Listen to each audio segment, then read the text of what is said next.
With Arsenal's 1-0 over West Ham, this does look like they are going to be the title winners this year in the Premier League, but there is an absolute big controversy when it comes to this.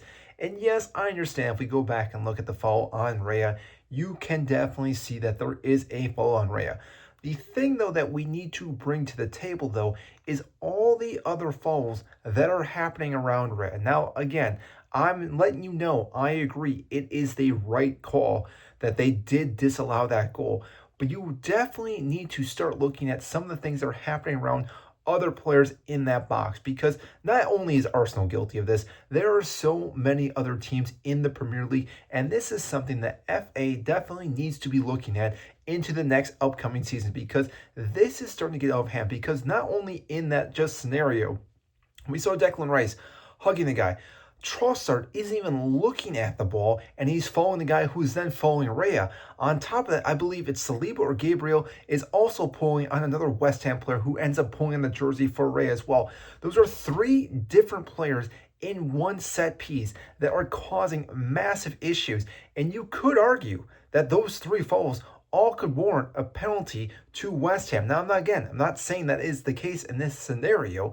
I am just saying that the amount of fouls, the amount of wrestling that happens inside the 18 on a set piece, whether that's a corner kick, a free kick, whatever it is, it seems like all the other fouls that can happen on the pitch go right out the window. It does not matter what defending player is doing to another defending player. You can grab them, you can pull them, you can do whatever you want for the most part. But when it comes to the goalkeeper, you cannot do that. And now this is where it does get kind of interesting, because Arsenal have done this though before.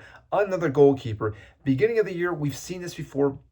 They did it to Manchester United, and this is something that, again, did go through. It was allowed. And you could make the argument that the keeper should be stronger. Maybe it should be a fault, maybe it shouldn't be, but he definitely has his arm on him. Later on in the season, they do it to Aston Villa as well. This is something that's been going on a few times this season. Both those times, it did get allowed for a goal. Now, yes, I know some Arsenal fans are going to say that this was also happening against Leicester City back in, I think, 2022, 2024. I can't remember the exact year. That one was disallowed due to VAR. Now, again, I'm just pinpointing Arsenal right now in this video because it just happened to Arsenal. I'm guaranteeing you this has happened to other clubs. I'm guaranteeing you we've seen this time and time again. I'm sure Manchester City have had some blatant calls not called to them, especially even in the Everton match. But like I said, this is something that I do not understand how the FA Cup or FA just keeps looking at some of this stuff and just turns their eye towards it and just goes, you know what? That's not a foul. We're not giving it.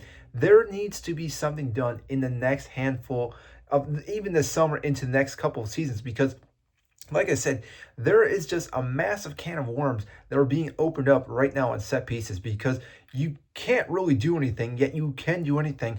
But if you really think about it, VAR or the refs themselves can definitely pinpoint at one point to start calling things, and it can easily decide how a season can go.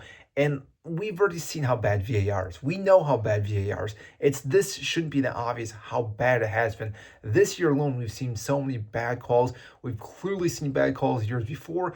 But like I said, if there's scenarios like this where you start giving them more options to actually make bad calls, or again, controversial calls that can easily persuade one team going up higher and winning the league, or another team going down and getting relegated, that can easily happen through all this that we're seeing on set pieces.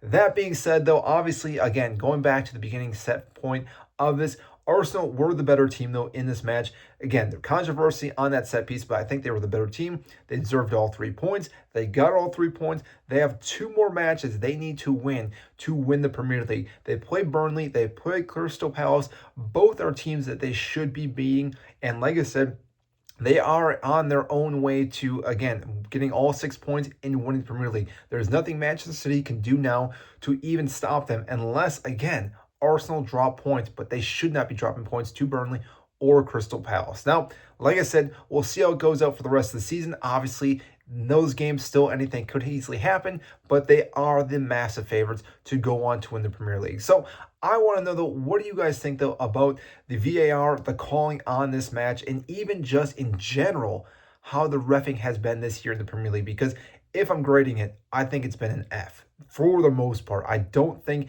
anything this year could warrant even a good match for any of the refs this entire season. It's been bad. So if you enjoyed the content, I greatly appreciate it. Hit the like button, subscribe down below, and I will see you in the next video.